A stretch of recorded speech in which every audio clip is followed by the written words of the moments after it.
The rise and development of Islam in Botswana, history, influence, and modern presence.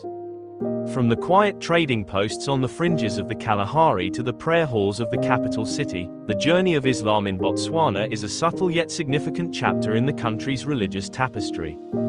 It is a story of merchants and migrants, of adaptation and identity, of a minority faith gradually carving its place in a predominantly Christian and traditional society. Though small in numbers, the Muslim community in Botswana offers a window into how faith, commerce and culture interweave in a setting often overlooked in studies of Islam in Africa. The land that is today Botswana, long before independence in 1966, was known as the Bechuanaland Protectorate under British colonial rule. Within this context of missionary churches, traditional Tswana religious customs, and an economy oriented toward cattle, mining and regional trade, Islam made its entrance. The earliest Muslim presence in what would become Botswana is tied to the wider movement of Indian and South Asian Muslim merchants and traders, especially during the late 19th and early 20th centuries. According to some sources, Muslim traders from India and from neighboring South Africa began to settle in places like Moshupa and Molopolole, and then later in Ramotswa south of the capital. Kirk African 1. These early settlers often engaged in trade, shopkeeping and other commercial ventures, rather than missionary activity or wholesale community conversion. One early account suggests that Islam was introduced around *1882* when an Indian trader named Bana settled in Moshupa and began trading between Moshupa and Molopolole. Course Hero 2. This marks the beginning of a Muslim communal footprint, though one that remained limited in reach, largely confined to urban or semi-urban settings, and largely inward-looking among the immigrant community. The colonial administration, for its part, placed restrictions on many non-European settlers and traders, and the structure of the protectorate meant that African indigenous religious traditions, Christianity and colonial institutions held sway. Kirk African 1. Importantly, despite early Muslim settlement, major expansion or mass conversions did not take hold during the colonial period. The Muslim immigrant communities remained small, had limited outreach beyond their own networks, and remained somewhat isolated from the majority Tswana society. According to one study, the fact that the region did not play an important part in the commercial life of the period was an important determinant in this. INSAMER 3. This relative lack of expansion meant that by the time of independence, Islam in Botswana remained a minority phenomenon, both numerically and socially. At the independence of Botswana on the 30th of September 1966, the young nation inherited a secular constitution that guaranteed freedom of religion, though in social and cultural terms Christianity remained dominant. With independence, however, new possibilities opened for Muslim communities to consolidate, arrange institutions, build mosques, and engage with civil society more openly. An important milestone in this regard was the building of the first mosque in Lobatse in 1967 by the Botswana Muslim Association. Wikipedia 4. Over the following decades, in towns such as Gaborone, the capital, Francistown and others, Muslim centers and mosques began to appear, signifying the transition of Islam from a small merchant settler faith to a more visible community. From the 1970s onward, several factors contributed to the development of the Muslim community in Botswana. One was the arrival of Malawian Muslim workers in Francistown during the 1950s and beyond, drawn by mining and other employment opportunities. Wikipedia 5. Another factor was Dawah, Islamic outreach efforts. The establishment of educational programs, mosque tours, Islamic libraries, and engagement with schools and prisons in Gaborone via the Gaborone Dawah Committee. BMA 6. As one account notes, many persons have embraced Islam at the Dawah stall, whilst a number of others have reverted to Islam. BMA 6. These efforts reflect a shift, the Muslim community moving from inward settlement to outward-looking engagement, gradually involving indigenous Botswana in the faith and opening up to wider society. The demographic picture of Islam in Botswana remains modest.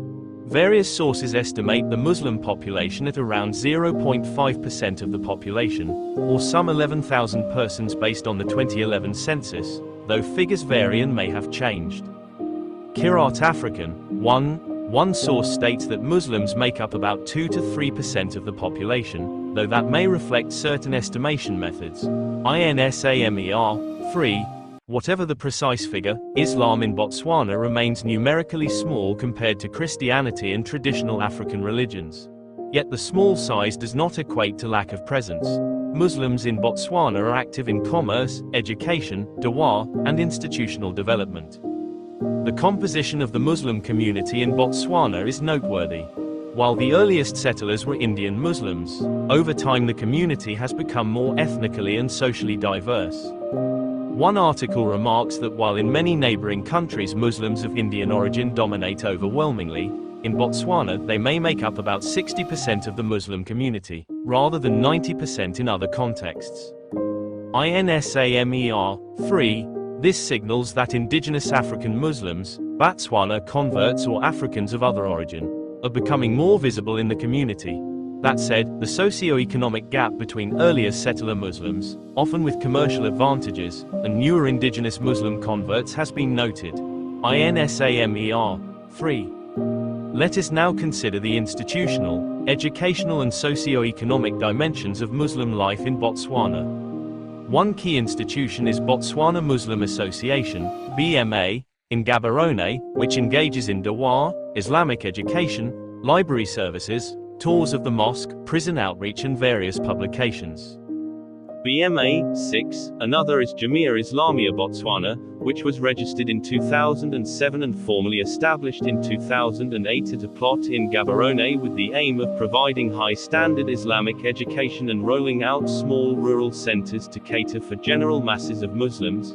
jamialamia.org.bw 7. These institutions reflect a shift from simple mosque building to structured educational and social welfare activities, an important marker of mature community presence. In terms of socio-economic life, Muslims in Botswana have had advantages and challenges. Commercially, many of the Indian Muslim settlers invested in trade, shops, and small industry, particularly in towns and along transport links. INSAMER 3. They benefited from expanded economic opportunities after independence and liberalization of the Botswana economy. At the same time, indigenous African Muslims, being newer converts or emerging community members, often faced more constraints and had lower socio-economic status relative to earlier settlers. INSAMER 3. Religion intersects with economy in ways that affect community stratification, citizenship, business networks, and social mobility. Culturally and socially, the Muslim minority in Botswana interacts with the majority in interesting ways. Botswana, as noted, is officially secular but with a dominant Christian culture. Christian festivals, Good Friday, Easter Monday, Ascension Day, Christmas, are the only religious holidays recognized as public holidays. Wikipedia 5.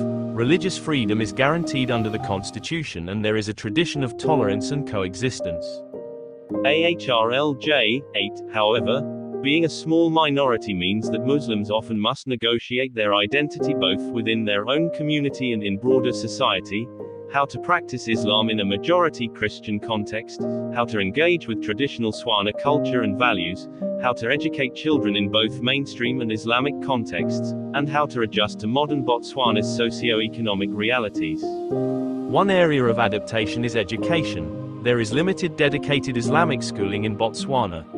Many Muslim parents send children to public schools and supplement with afternoon Islamic education. INSAMER 3. Mosque-based teaching, weekend classes, dawah centers offering Arabic, Quran, Islamic studies are important for community formation. Another adaptation is in worship. Mosques are built, but many Muslims gather in multi-use community centers. The first mosque in Lobatse, 1967, is followed by others in the capital and towns. Wikipedia 4.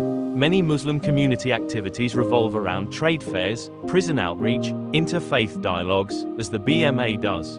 BMA 6. Let us turn now to the influence and contributions of the Muslim community in Botswana. While small, the community has noteworthy presence. Through business, Muslims contribute to urban economies, shops, service businesses, trade, commerce. Through education and dawah, they contribute to religious pluralism and interfaith understanding. The BMA's efforts to provide tours and information about Islam to schools, prisons and the general public demonstrate a proactive posture of dialogue and outreach. BMA 6, the presence of mosques and Islamic centers in urban Botswana also indicates the community's settled and organized nature. This presence enhances religious choice and diversity in Botswana. In broader civic terms, Muslim organizations have contributed to social welfare, though detailed data on charitable contributions is limited in the public domain. The modernization and changing global connectivity of Botswana also affect the Muslim community. As Botswana enters the 21st century, internet access, satellite television, global Islamic educational resources, and migration mean that Muslims in Botswana have access to transnational Islamic networks. The establishment of Jamia Islamia Botswana in 2007-08 points to a global linkage with Islamic educational traditions. Its mentorship is linked to an institution in Gujarat, India. JamiaIslamia.org.bw 7. Moreover, converts and younger Muslims in Botswana face the challenge of reconciling local cultural identity, Setswana, Setswana language, local customs, with Islamic global identity. This dynamic of localization and globalization is visible across many African Muslim communities, and Botswana is no exception. Turning to challenges, the Muslim community in Botswana contends with issues common to minority faiths, as well as context-specific ones. Being small limits political influence, social visibility, and internal resources. As one article notes, traditional ways of living dominate rural areas, animist traditions sometimes prevail, many Islamic practices become mixed with local superstitions. INSAMER 3. This indicates that in some contexts the Muslim message must contend with deep-rooted traditional beliefs, especially outside urban centers. Furthermore, socio-economic disparities between earlier Indian Muslim traders and indigenous African Muslims raise questions of internal equity within the community. The fact that many children must attend public schools and rely on afternoon classes for Islamic education reflects the challenge of infrastructure and resources. Also, the small number of Islamic schools means that full-time Islamic education is very limited. INSAMER 3. Yet, the constitutional guarantee of religious freedom and the absence of major religious conflict means that the environment for Muslim growth is relatively open. The future of Islam in Botswana is tied to several considerations. Demographic growth, through both immigration and conversion, the strengthening of community institutions, the quality of Islamic education, and the integration of Muslims in Botswana's broader society. As Botswana continues to develop economically and socially, urbanization, migration, and globalization may lead to increased visibility of Muslims in different sectors. At the same time, maintaining a distinctive Islamic identity while engaging respectfully with the majority Setswana culture remains a balancing act. The existence of more autonomous Islamic schools, halal businesses, interfaith dialogues, and the promotion of a Muslim civic participation are all likely areas of growth. In summary, the story of Islam in Botswana is one of gradual emergence rather than explosive growth. A minority faith planted by immigrant traders, gaining footing in the years after independence, building institutions, engaging with modernity and maintaining a distinct identity in a country where Muslims remain small in number. It is a narrative of adaptation, how a global religion finds expression in the context of Botswana's history, culture and economy. While the community faces challenges, it also demonstrates resilience, organization and the capacity to contribute to the country's pluralistic religious landscape. In light of this overview, going forward one might examine specifics. The role of mosque building across the towns, gender dynamics in the Muslim community, how Muslims in Botswana engage with national politics and social change, how children of mixed heritage navigate identity, and how Botswana's Muslims connect with broader Africa and the Muslim world. Each of these would deepen understanding of how Islam sits in Botswana, not as a footnote, but as a contributing thread in the nation's rich tapestry. Thanks for watching the video.